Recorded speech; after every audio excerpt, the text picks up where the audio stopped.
ओम शांति। 23/7/26 की मुरली है। बाबा कहते हैं, मीठे बच्चे, तुम्हें बाप समान सच्चा सच्चा पैगंबर व मैसेंजर बनना है। सबको घर चलने का मैसेज देना है।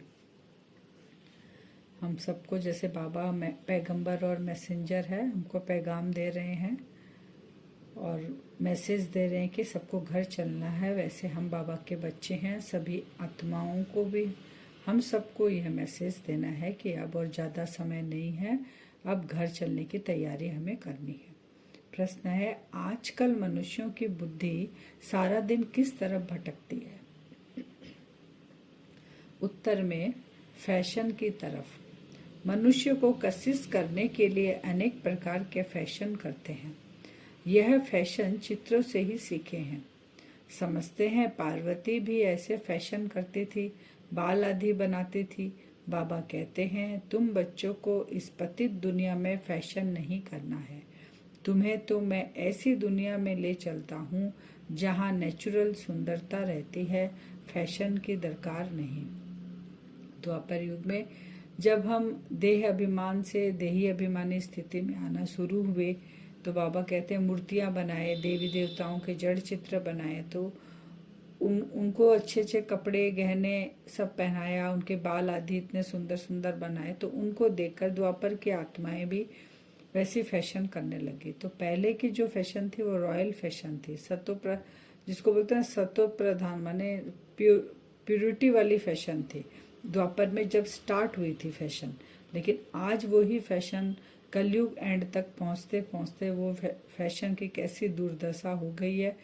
हर एक की दृष्टिवृत्ति में वो अपवित्रता रहती है, वो कशिश करती है, एक दूसरे को खींचती है वो फैशन। तो ऐसी बाबा कहते हैं, ऐसी फैशन में तुम मत जाओ, तुमको फैशन की दरकार नहीं। अभी मैं तुम आत्माओं को नेचुरल सुंदर बना रहा हूँ, ज्ञान गुणों शक्तियों से तुमको सजा रहा हूँ। तो हमको उस तरफ अपनी मन बुद्धि को नहीं लगाना चाहिए। गीत है, तुम ही हो माता पिता, तुम ही बंधु सखा, सारे संबंध बाबा के साथ। ओम शांति। बच्चों ने गीत सुना, जब महिमा गाते हैं तो बुद्धि ऊपर चली जाती है। आत्मा ही बाप को कहती है, वही खेवैया है, पतित पावन है, अथवा सच्चा सच्चा मैसेंजर है। सब कुछ कौन है? हमारा बाबा है। बाप आकर आत्माओं को मैसेज देते हैं और जिसको मैसेंजर व पैगंबर कहते हैं। कोई छोटे व बड़े होते हैं, वास्तव में वह मैसेज व पैगाम देते नहीं हैं।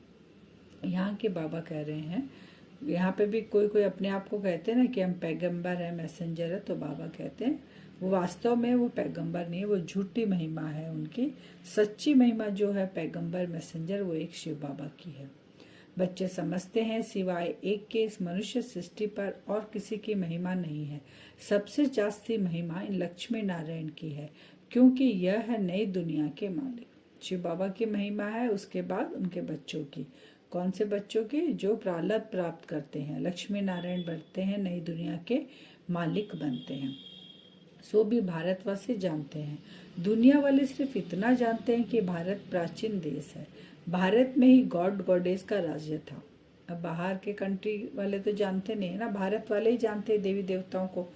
बस वो क्या जानते हैं कि गॉड गॉडेस का राज्य था, इतना तो उनको भी पता है। श्री कृष्ण को भी गॉड कह देते हैं, भारतवासी इन्हों को भगवान भगवती कहते हैं। परंतु यह किसी को पता नहीं है कि ये भगवान भगवती सतयुग में राज्य करते हैं। भगवान भगवती कहाँ राज्य करेंगे? सतयुग में आकर राज्य करेंगे, क्योंकि अभी वो भगवान द्वारा पढ़कर वो पद प्रारब्ध अपना यहाँ पुरुषार्थ कर कर जमा करें, फिर भविष्य में वो बनेंगे। तो भगवान ने गॉड गॉडेस का राज्य स्थापन किया। भगवान कौन सा राज्य स्थापन करेगा? देवी देवताओं का, भगवान भगवती का। बुद्धि भी कहती है हम भगवान के बच्चे हैं, तो हम भी भगवान भगवती होने चाहिए। सब एक के बच्चे हैं ना, परंतु भगवान भगवती कह नहीं सकते, उन्हों को कहते हैं देवी देवता। बाबा कहते भगवान के बच्चे भगवान भगवती हैं, लेकिन कह नहीं सकते, उनको क्या कहते हैं? सब देवी देवताएं। ये सब बातें बाप बैठ समझाते हैं।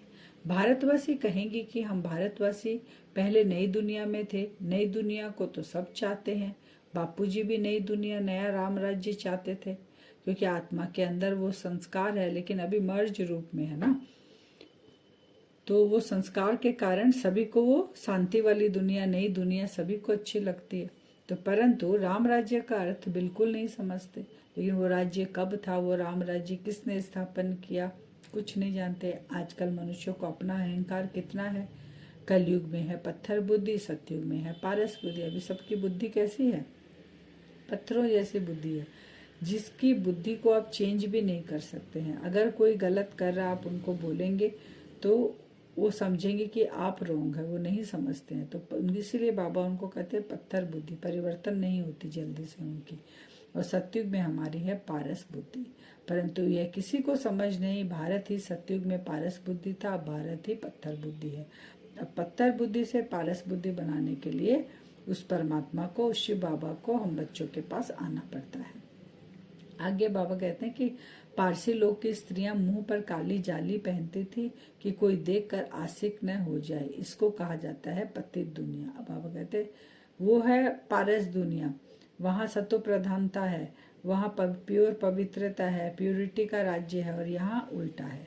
उल्टा होने के कारण मुंह को ढककर चलती है ना। तो गाते हैं तुम ही हो माता पिता, तुम ही हो, परंतु ये किसी को कहना चाहिए माता पिता कौन है यह भी नहीं जानते। माता पिता ने जरूर वर्षा दिया होगा, बाप ने तुम बच्चों को सुख का वर्षा दिया था। अब संगम युग पर जो जो हम करते हैं, जो भी हमारी श्रीमत अनुसार हम चलते हैं, वो सब का गायन भक्ति मार्ग में है। तो अभी हम शिव बाबा को माता पिता कहते हैं, पहचानते हैं, उनसे वर्षा लेते हैं, तो वो गायन भक्ति मार्ग में फिर हम वो जब पूजा करते हैं ना देवी देवताओं के आगे, ये गीत गाते हैं हम, तुम ही हो माता पिता। तो लेकिन जानते कुछ नहीं, हम सब कुछ जानते हैं। जो नंबर 1 पावन, वह नंबर 1 पतित। जो पावन बना सबसे पहले, वही पतित बनेगा सबसे पहले। जैसे बाप वैसे बच्चे, ये खुद भी कहते हैं, शिव बाबा भी कहते हैं मैं आता हूँ इनके बहुत जन्मों के अंत में। मैंने ब्रह्मा बाबा सबसे पहले पावन बने, तो पतित भी वो बनेंगे, तो उनके साथ उनके बच्चे भी सारे। तो जो पहले नंबर में पूज्य लक्ष्मी नारायण की डिनाइस्टी में थे, अब है संगम। तुम कलयुग में थे, पहले हम कहाँ थे, शूद्र थे, कलयुग में थे, अब हम संगम युगी बने हैं। बाप संगम पर ही आते हैं, ड्रामानुसार बच्चे भी वृद्धि को पाते हैं। संगम पर आते हैं, बाबा हमें अडॉप्ट करते हैं, तो हम भी कौन बन गए, संगम युगी। सारे चक्र को हम अच्छी रीति जानते हैं। यह तो बहुत सहज है, हमने 84 जन्म लिए हैं। कईयों की बुद्धि में यह भी नहीं बैठता।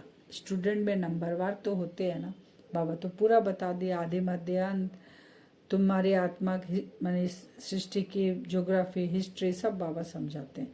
लेकिन सारे सब्जेक्ट में भी ग्रहण करने वाले भी सबकी बुद्धि एक जैसी नहीं है, नंबरवार है। बाबा कहते हैं first class, second class, third class, बच्चियां खुद भी कहती है हमारी थर्ड क्लास बुद्धि है। हम किसी को समझा नहीं सकते, दिल तो बहुत होती है परंतु बोल नहीं सकते। अपनी चेकिंग करते हैं ना, तो करके अगर कहीं समझाना पड़ता है तो हम नहीं समझा पाते, क्योंकि बुद्धि में धारणा नहीं हो रही है। तो यह हुआ अपने कर्मों का हिसाब किताब। बाबा बोले इसमें हम कुछ नहीं कर सकते। बाबा का खजाना सभी बच्चों के लिए एक जैसा है। ये जो मुरली हम सुनते हैं, सभी बच्चों के लिए सेम मुरली चलती है। अब इसमें से हम कितना ग्रहण करें, ये नंबरवार है। अब बाप कहते हैं मैं तुमको कर्म अकर्म विकर्म की गति का ज्ञान सुनाता हूँ। कर्म करना यह तो तुम बच्चे जानते हो, थर्ड क्लास बुद्धि वाले इन बातों को समझ न सके। यह है ही रावण राज्य, परंतु यह किसी को पता नहीं। रावण राज्य में मनुष्य तो विकर्म ही करेंगे तो नीचे ही गिरेंगे। अब बाबा कहते कर्म बिना तो कोई रह नहीं सकता, तो कर्म तो तुम सबको करना ही है। अगर हम श्रीमत पर कर्म करेंगे तो वो हमारे सुकर्म होंगे, और अगर हम रावण की मत पर करेंगे, 5 विकारों के वशीभूत करेंगे, तो वो कर्म विकर्म हो जाएंगे हमारे। और सतयुग में हमारे कर्म अकर्म होते हैं। गुरु किया ही जाता है दुख की दुनिया में, ताकि वो आके हमको सदगति में ले जाए, मुक्ति में ले जाए, निर्वाण धाम में ले जाए। तो बाबा फिर कहते हैं आदमशुमारी का भी किसी को पता नहीं। अभी जो इतनी पॉपुलेशन हो गई है, ये भी किसी को पता नहीं है। राम राज्य में आदमशुमारी कितनी होगी, बच्चे आदि कैसे जन्म लेंगे, कुछ भी नहीं समझते हैं। सतयुग से लेके ना सतयुग का पता, ना त्रेता का पता, वहाँ आदमशुमारी कैसे होगी, बच्चे कैसे जन्म लेंगे, उनको कुछ भी नहीं पता। कोई भी विद्वान, पंडित, आचार्य कोई नहीं बता सकता कि ड्रामा का चक्र कैसे फिरता है और कितने वर्षों का है, कितना साल ये चारों युग चलते हैं, कुछ नहीं बता पाते हैं। वो तो कह देते हैं 84 लाख का चक्र है। ऐसे ही सूत पूरा उलझा कर रखे हैं, सभी मुझे हुए हैं, इसलिए को किसी को क्लियरिटी नहीं है। तभी बाबा को आना पड़ता है, क्योंकि बाबा साक्षी होकर सबका पार्ट देखते हैं। अभी तुम बच्चे जानते हो, हम छोटे बड़े सबकी सारी दुनिया की वानप्रस्थ अवस्था है, सब वाणी से परे जाने वाले हैं। पहले 60 साल होते थे तो घर बार छोड़कर चले जाते थे, आश्रम में कहीं जाकर अपना जो जीवन व्यापन करते थे। लेकिन बाबा कहते हैं वानप्रस्थ का मतलब ये कोई एज से कुछ नहीं है, वाणी से परे। अभी हमको शांति धाम जाना है सबको, चाहे वो बच्चा हो, चाहे बूढ़ा हो, चाहे जवान हो, सभी को मैं लेने के लिए आया हूँ। यहाँ आत्मा की बात हो रही है। यह भी जानते हो दूसरे जो भी मनुष्य हैं ब्राह्मण नहीं है, वह कलयुग में है। जो एडेप्टेड बाबा के बच्चे नहीं है वह भी अभी तक कलयुग में है, ब्राह्मण नहीं है। हम सब संगम पर हैं, हम संगम युगी ब्राह्मण अभी बन गए हैं। तो बाबा कहते हैं इस संगम युग को लीप युग भी कहते हैं, पुरुषोत्तम युग भी कहते हैं, धर्माऊ युग भी कहते हैं, क्योंकि यहाँ पर आत्माएं आकर पुरुषों में, पुरुष माने आत्मा, पुरुषोत्तम यानी पुरुषों में सबसे श्रेष्ठ आत्मा अभी बनती है। और धर्माऊ युग है यहाँ पे, जैसे पुरुषोत्तम युग होता है ना लौकिक में, तो उसमें निकालते हैं, कुछ दान पुण्य करते हैं। तो बाबा कहते तुमको भी यहाँ धर्माऊ युग इसलिए कि तुम्हारे पास जो किचड़ा है सब बाबा को दे दो, अपना तन मन धन इस यज्ञ में सुहा कर दो। भक्ति मार्ग का कितना बड़ा प्रभाव है। ऐसी पत्थर की मूर्तियां बनाते हैं जो देखने से ही दिल खुश हो जाए, वह है पत्थर पूजा। बाबा कहते हैं वो मूर्तियों को देखकर खुश होते हैं, वो अपना योग लगाते हैं मूर्तियों के साथ, इसलिए प्राप्ति उनको अल्पकाल की होती है, क्योंकि भावना का भाड़ा उन्हें मिलता है। और वो भी देने वाला इनडायरेक्ट शिव बाबा है। उन मूर्तियों के थ्रू शिव बाबा ही सबको साक्षात्कार कराते हैं और भावना का भाड़ा उनको देते हैं। शिव के मंदिर में कितना दूर दूर बाबा कहते जाते हैं पूजा के लिए। शिव का चित्र तो घर में भी रख सकते हैं, फिर भटकने की क्या दरकार है, क्योंकि ज्ञान बुद्धि में जब आता है ना तो भटकन दूर हो जाती है। बाबा कहते हैं अब तुम्हारी आंख खुल गई है, बुद्धि के कपाट खुल गए हैं, बाप ने हमें नॉलेज दे दी है। बाप है बीज रूप, मनुष्य सृष्टि का ज्ञान का सागर है, नॉलेज फुल है बाबा। आत्मा को बाबा कहते हैं शरीर तो जरूर धारण करना पड़े, शरीर बिगर आत्माएं कैसे बोले, कैसे सुने। बाप कहते हैं मैं निराकार हूँ, मैं भी शरीर का आधार लेता हूँ, क्योंकि बाबा भी परम आत्मा है, बिंदु स्वरूप है। तो जैसे शरीर के अंदर आत्मा आकर सब कुछ बोलती, सुनती, करती है, एक्शन में आती है, वैसे शिव बाबा भी इस ब्रह्मा तन में आकर हम सब के आगे आके बाबा ये नॉलेज हमें दे रहे हैं। बाबा ज्ञान का सागर है। बाबा कहते हैं रावण की एफिजी जलाते हैं परंतु कुछ भी समझते नहीं। सीता को रावण ले गया, यह किया, कितने कथाएं बैठ लिखते हैं। कहते हैं ना कि रावण जो था सीता को उठाकर ले गया, अपना अलग अलग रूप दिखाया, उसमें सीता को आकर्षित कर लिया, हिरण, सोने का हिरण, ऐसे फिर भिक्षा मांगने आए, कितनी कथाएं सब लिखी हुई। तो बाबा कहते ये सब अभी की है। तुम जब मेरे बच्चे बनते हो तो तुम्हारे अंदर रावण के संस्कार हैं और तुम मेरे बच्चे बनते हो तो आपस में तुम्हारी युद्ध चलती है। तो रावण के जो संस्कार है वो तुमको अपनी ओर आकर्षित करते हैं और तुम सीता मुझ राम की सजनी हो, तो मैं तुमको उस जंगल से छुड़ाता हूँ। तो ये कथाएं फिर भक्ति मार्ग में लिखी हैं। जब बैठकर सुनाते हैं तो फिर रो लेते हैं। ये लौकिक में क्या करते हैं, रोते हैं कथा सुनते सुनते। वह सब दंत कथाएं हैं। बाबा हमको विक्रमाजित बनाने के लिए समझाते हैं। तो बाबा कहते हैं एफिजी भी जलाते हैं रावण की, क्योंकि रावण दुख देता है ना, इसीलिए। आज का वरदान है पास विद ऑनर बनने के लिए सर्व द्वारा संतुष्टता का पासपोर्ट प्राप्त करने वाले संतुष्ट मणि भव। पासपोर्ट हमको कहाँ से मिलेगा? बाबा कहते हैं संतुष्टता का पासपोर्ट कहाँ से मिलेगा? जो बच्चे अपने आप से, अपने पुरुषार्थ व सर्विस से, ब्राह्मण परिवार के संपर्क से सदा संतुष्ट रहते हैं, जो खुद से, खुद के सर्विस से, ब्राह्मण परिवार से, उन्हें संतुष्ट मणि कहा जाता है। पासपोर्ट उनको ही मिलेगा। सर्व आत्माओं के संपर्क में अपने को संतुष्ट रखना व सर्व को संतुष्ट करना, इसमें जो विजयी बनते हैं वही विजय माला में आते हैं। पास विद ऑनर बनने के लिए सर्व द्वारा संतुष्टता का पासपोर्ट मिलना चाहिए। यह पासपोर्ट लेने के लिए सहन करने व समाने की शक्ति धारण करो। पासपोर्ट कैसे मिलेगा? पहले स्वयं संतुष्ट, सबको संतुष्ट करना है, सहन करना है और समाने की शक्ति दोनों हो तब। स्लोगन है रहम दिल बन, सेवा द्वारा निराश और थकी हुई आत्मा को सहारा दो। रहम दिल बनना है, जो निराश और थकी आत्मा उनको सहारा देना है।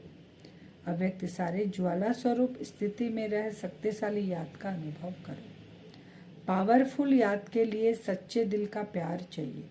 सच्ची दिल वाले सेकंड में बिंदु बन बिंदु स्वरूप बाप को याद कर सकते हैं।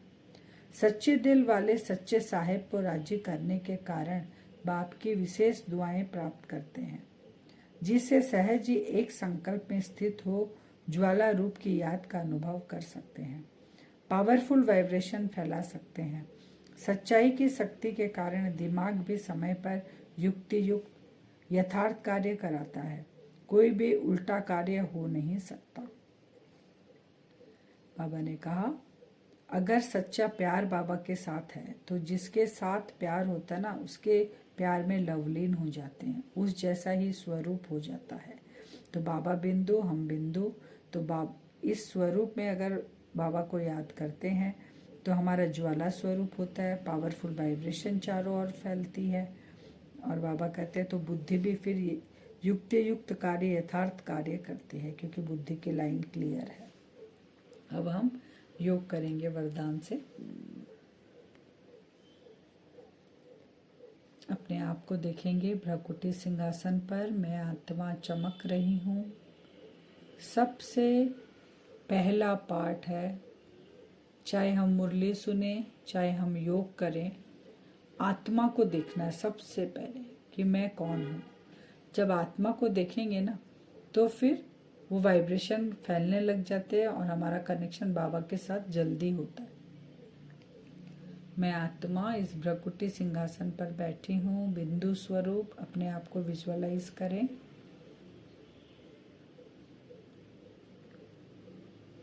सूक्ष्म शरीर के साथ मैं आत्मा उड़ चली मधुबन की यात्रा करें। देखें मैं फरिश्ता उड़ चला। बिंदु स्वरूप आत्मा अपने इस सूक्ष्म शरीर के साथ पहुंच रहे हैं मधुबन। देखें पहुंच गए हम शांतिवन में। डायमंड हॉल से थोड़ा ऊपर 3-4 फीट ऊपर मैं फरिश्ता जाकर स्थित हो जाता हूँ। विजुअलाइज करें, नीचे का सारा नज़ारा मुझे दिखाई दे रहा है।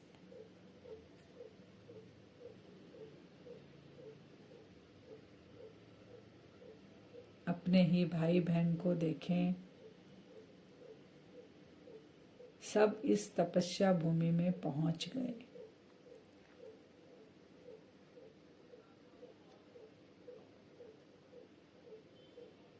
विजुअलाइज करें, परम धाम से बाबा से पावरफुल किरणें मुझ फरिश्ते पे पड़ रही है।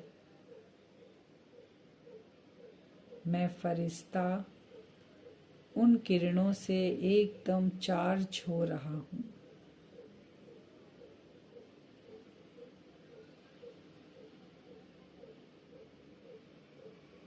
आज मुझे पास विद ऑनर होने के लिए इन सभी आत्माओं से, अपने भाइयों से मुझे पासपोर्ट चाहिए। इसलिए मैं फरिश्ता आज यहाँ सभी के सामने इस मधुबन भूमि में शांतिवन में आकर स्थित होकर सभी को देख रहा हूँ और बाबा से पावरफुल किरणें मेरे ऊपर पड़ रही है।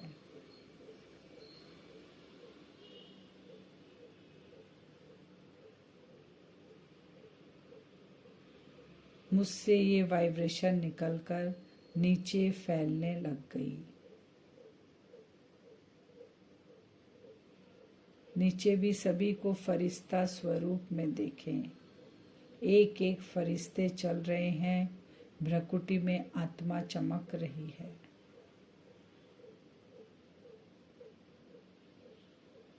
मैं आत्मा बाबा से भरपूर हो रही हूँ।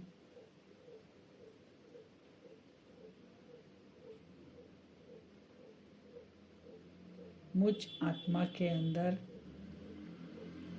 सहन शक्ति और समाने की शक्ति धारण हो रही है। मैं फरिश्ता कैसी भी सिचुएशन आए उसमें अपने आप को सहन और समाने की शक्ति से उस लाइट माइट स्थिति में अपने आप को स्थित कर रहा हूँ। बाबा की किरणों से चार्ज हो रहा हूँ और यही वाइब्रेशन चारों ओर नीचे फैल रहा है, सभी तक पहुँच रहा है। मुझ फरिश्ते को कोई आकर्षण नहीं, कोई इच्छा नहीं। इस 5 तत्व के आकर्षण से परे मैं फरिश्ता, एकदम संतुष्ट मणि में आत्मा भ्रकुटी पे चमक रही हूँ। इस फरिश्ताई जीवन से इस ब्राह्मण जीवन में एकदम संतुष्ट हूँ मैं आत्मा। ये संतुष्टता की वाइब्रेशन चारों ओर फैल रही है। नीचे सारे फरिश्ते मुझ फरिश्ते की ओर देख रहे हैं, ऊपर की ओर, कि कौन हमें खींच रहा है। ये वाइब्रेशन उन तक पहुंच रहा है। मुझ फरिश्ते को देखकर मुझसे सारे संतुष्ट हैं और बाबा की किरणें कंटिन्यू मुझ फरिश्ते पे पड़ रही है। मैं फरिश्ता डायमंड हॉल के ऊपर स्थित हूँ।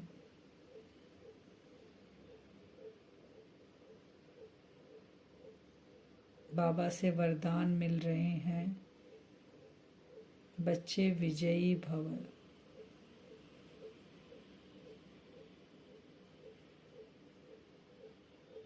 सभी आत्माओं से मुझे पासपोर्ट मिल रहा है संतुष्टता का। मैं संतुष्ट मणि आत्मा, संतुष्टता का फरिश्ता हूँ। ऐसा ही वाइब्रेशन हम विजुअलाइज करेंगे। मैं फरिश्ता इसी स्थिति में स्थित होकर बाबा की किरणें कंटिन्यू पड़ रही हैं। अपने सेवा केंद्र पर जाकर स्थित होंगे और ये वाइब्रेशन फैलाएंगे कि ये वाइब्रेशन सभी भाइयों को प्राप्त हो रहा है। वहाँ भी सब बाबा के बच्चे फरिश्ताई स्वरूप में बैठे हुए हैं।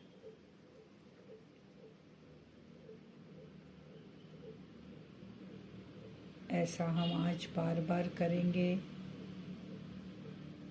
मधुबन तपस्या धाम जाकर बाबा से किरणें लेकर सभी भाइयों तक पहुंचाकर संतुष्टता का सर्टिफिकेट लेंगे बार बार बीच बीच में।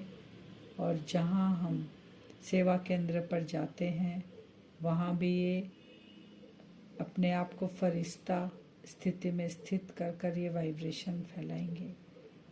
बार बार ये हम आज करेंगे। ओम शांति।